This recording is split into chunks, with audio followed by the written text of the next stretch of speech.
ইরানে বোমা হামলা চালিয়েই কি শান্ত হবেন মার্কিন প্রেসিডেন্ট ডোনাল্ড ট্রাম্প, নাকি পারমাণবিক ইস্যুতে ভিন্ন পথে হাঁটবেন তিনি? প্রশ্নগুলোর সমাধান বের করতে দুই পক্ষই আলোচনায় বসলেও ভালো বার্তা আসেনি এখনো। উল্টো যুক্তরাষ্ট্রকে একঘাত নিলেন ইরানের প্রেসিডেন্ট মাসুদ পেজেশকিয়ান, যাকে ঘিরে মধ্যপ্রাচ্যের ভূরাজনৈতিক প্রেক্ষাপটে পরিবর্তনের বাতাস লেগেছে বলে শঙ্কা বিশ্লেষকদের। পাশাপাশি জনমনে প্রশ্ন, চুক্তি কি তবে হচ্ছে না?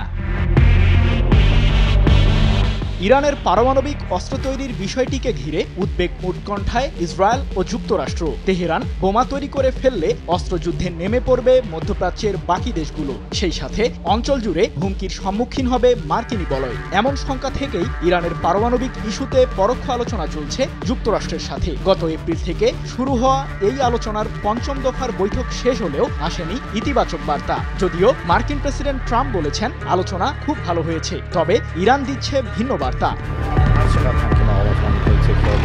যুক্তরাষ্ট্রের সাথে চুক্তি ছাড়াই টিকে থাকতে পারবে ইরান, এমন মন্তব্য করে হোয়াইট হাউসের উদ্দেশ্যে মাসুদ পেজেশকিয়ান বলেন, তারা আমাদের সাথে আলোচনায় ব্যর্থ হলে কিংবা নিষেধাজ্ঞা আরোপ করলে আমরা মারা যাব না, আমরা বেঁচে থাকার একটি উপায় খুঁজে বের করব। ২৬ মে ইরানি প্রেসিডেন্টের বরাতে বিষয়টি নিশ্চিত করেছে ব্রিটিশ বার্তা সংস্থা রয়টার্স।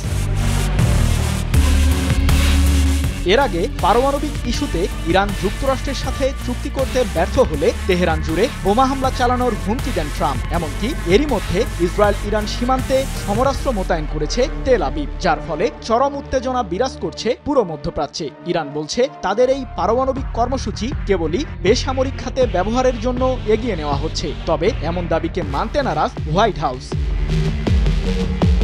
সব মশার বিরুদ্ধে সুরক্ষা দিতে এলো বসুন্ধরা এক্সট্রিম অ্যারোসল, মশার বিরুদ্ধে এক্সট্রিম সুরক্ষা। গত সপ্তাহে ইতালির রাজধানী রোমে যুক্তরাষ্ট্র ও ইরানের মধ্যে পঞ্চম দফার পরোক্ষ আলোচনা অনুষ্ঠিত হয়েছে। বরাবরের মতো এবারও মধ্যস্থতার ভূমিকা পালন করেছে ওমান। যদিও আলোচনায় তুমুল দর কষাকষি চলছে ইরানের ইউরেনিয়াম সমৃদ্ধকরণকে ঘিরে। যুক্তরাষ্ট্র চায় ইউরেনিয়াম সমৃদ্ধকরণ বন্ধ করুক ইরান, কিন্তু হোয়াইট হাউসের এই শর্তের সাথে কোনোভাবেই আপোষ করবে না তেহরান।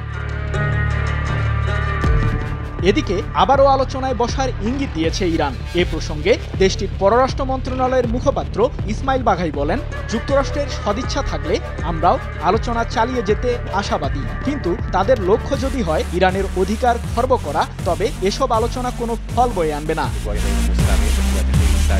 অন্যদিকে ইসরায়েলকে লক্ষ্য করে আবারও হামলা চালানোর হুমকি দিয়েছে ইরানের সেনাবাহিনী। অপারেশন ট্রু প্রমিস 3 পরিচালনার দিকে ইঙ্গিত করে ইরানের সামরিক বাহিনীর কমান্ডার মেজর জেনারেল আব্দুল রাহিম মুসাভি বলেন, ইরানে হামলা চালাতে ইহুদিবাদী সরকার দুর্বল হয়ে পড়েছে। ইরানের সামরিক শক্তি ইসরায়েল ও তার সমর্থকদের জন্য গুরুতর চ্যালেঞ্জ তৈরি করতে পারে। এমনকি তাদের কর্মকর্তারাও বোঝেন যে তারা এই ধরনের চ্যালেঞ্জ মোকাবিলা করতে পারবে না। কিন্তু যেহেতু বর্তমান শাসকরা বোকা, তাই যে কোনো ভুল পদক্ষেপ নিতে পারে তারা। যদি তারা আরেকটি অপারেশন ট্রু প্রমিস দেখতে চায়, তাহলে আমরা যথাযথ আঘাত করতে সম্পূর্ণ প্রস্তুত।